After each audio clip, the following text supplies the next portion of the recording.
So first thing for our trapping is that we went here and we trapped hard and we went here and we struck. Then I gave him a light one so that he could rechamber so that I could go for 2. And then I gave him a hard or a forceful trap so that I could open for my 3. So then I tap light here, tap light here, and then I get a hard check or trap so I can facilitate the 4. And then from here I went 1, 2, 3, 4 here, and then right here I'm coming through here hard so I can get my 5. And there's a bunch of different ways I could do that, because the next thing that we moved on to was this idea that when I do this, I want to be able to facilitate for a 1, right? I want to come through here, and I want to be able to facilitate for a 2, right? I want to come through here and facilitate for a 3, right? I want to have choice, essentially, right here. So he strikes and he defends here, right? I need to be able to move for my 4, however I do that. And vice versa, I might come here, or in the same vein, I might come here, go 1 here, right here, go here, so that I can go my 2, right? I come through here, go 3, right? And I come through here, right? I come here and I go 4, right? I come 2 here, oh, excuse me, I want to go here to 5, right? So I have choice as to how I'm going to trap. And the way that that's presented is here. That's what we're working on right there. That part. Because there's, lock and block works mostly on this. Close bar works on this next part, which could be here, could be here, could be here.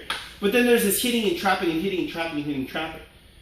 Does that make sense? The next thing that we did was we went through here and I blocked, and instead of like doing a trap here, I could just use my sweep counter against his sweep counter to make my follow-up, right? But if he does that to me, right, he strikes me, and I come through here, right, I also need to be able to counter light, which is the next thing I want you to work on, right? And you can do that a bunch of different ways. So we'll just do it as a stage. This is the end of that stage, right? He strikes me, I block, he goes into his second. Now what am I going to do? I got to facilitate for 1. Right? I also need to think about that other strike too, right? Come through here, I need to facilitate for 2. See how I drag the hand down? So put that in the way a little bit so I can get my 2, right?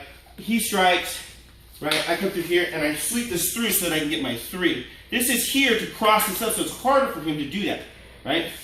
I do the same thing again, right here. He comes through here like this, and I'm here like this, and I'm hitting my 4 here, right? So now that's what I'm doing here. He's striking, he's trapping, and I'm negating his trap. How is this trap negated? Well, this is the funny thing, right? There's 2 things. If you do Serrada perfectly, right, and you trap me, I still can hit you. That's why the length of the stick is designed the way it is. I should still be able to get a hit in, right? The other part of it is the trap only works, right, if I don't move backwards.